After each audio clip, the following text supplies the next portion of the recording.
Chris Brown ni muntu ki? Menya ubuzima bwe, imyaka afite, umutungo we, abana be, n'ibibazo by'amategeko yagiye anyuramo n'ubu. Mu gihe izina rya Chris Brown rikomeje kongera kuvugwa cyane nyuma yo kwemera icyaha mu rukiko rwo mu Bwongereza, abantu benshi bakomeje kwibaza uwo ari we, umutungo afite aho ugeze, imyaka afite, ndetse n'impamvu akunzwe kwisanga mu bibazo by'amategeko.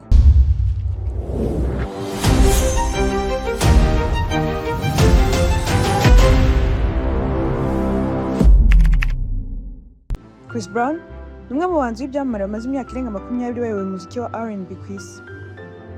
Nubwo yubatse izina rikomeye mu muziki, ubuzima bwe bwagiye burangwa n'Imana idasanzwe, ariko bunajyanwa no kuvugwaho mu nkiko.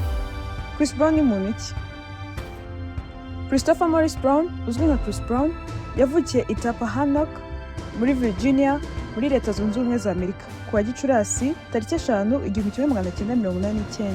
Yatangiye kuririmba akiri umwana, aho yakundaga kwigana ibyo Michael Jackson yaririmbaga akanabyina. Impano ye yatumye asinyishwa amasezerano ya mbere y'umuziki afite imyaka 15 gusa.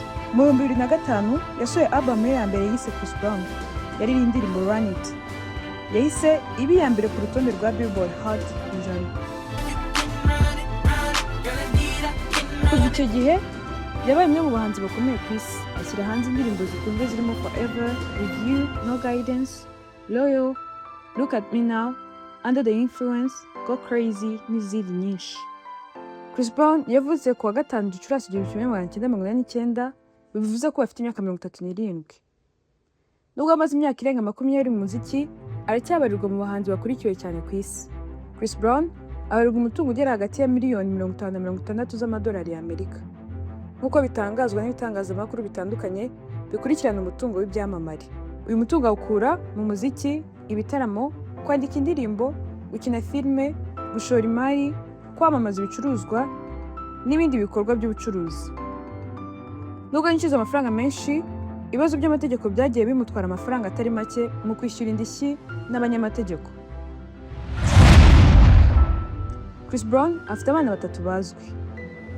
Hari Rarity Brown yavutse mu 2014, Carter Brown yavutse mu 2019, akaba Lovely Brown wavutse mu 2022, hakaba n'undi w'umuhungu wavutse uyu mwaka 2026, ariko akaba ataratangazwaho ikintu na kimwe.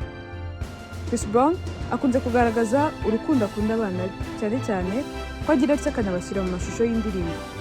Ushobora kubona mu ndirimbo ye Angel Numbers cyangwa se 10 Toes. Mu mwaka w'1989 yavukiye muri Virginia.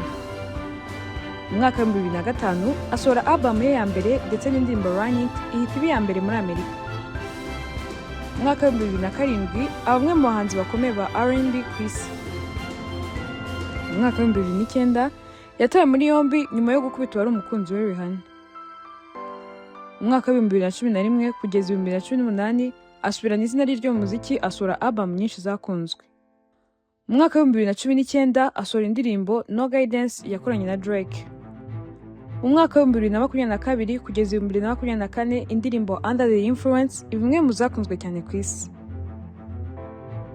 Mu mwaka wa 2025 yatawe muri yombi mu Bwongereza ku rubanza rufitanye isano n'igitero cyo mu 2023.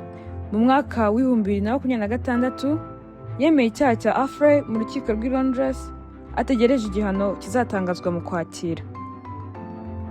Urubanza rwa Rihanna mu 2009 ni urubanza rwatumye avugwa cyane ku isi. Chris Brown yemeye icyaha cyo gukubitwa ari umukunzi we Rihanna, akatirwa igifungo gisubitse imyaka 5 y'igenzurwa n'urukiko ndetse n'imirimo nsimburagifungo.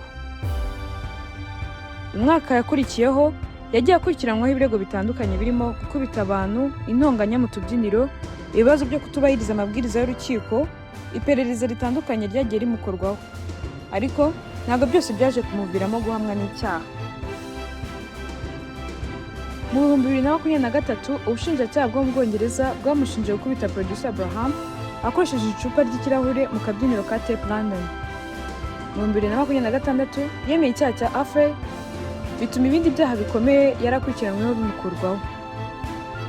Kugeza ubu ategereje igihano ashobora guhabwa, aho amategeko ateganya ko ashobora gufunga imyaka 3 kuri icyo cyaha, nubwo umucamanza ashobora no gutanga igihano gitandukanye.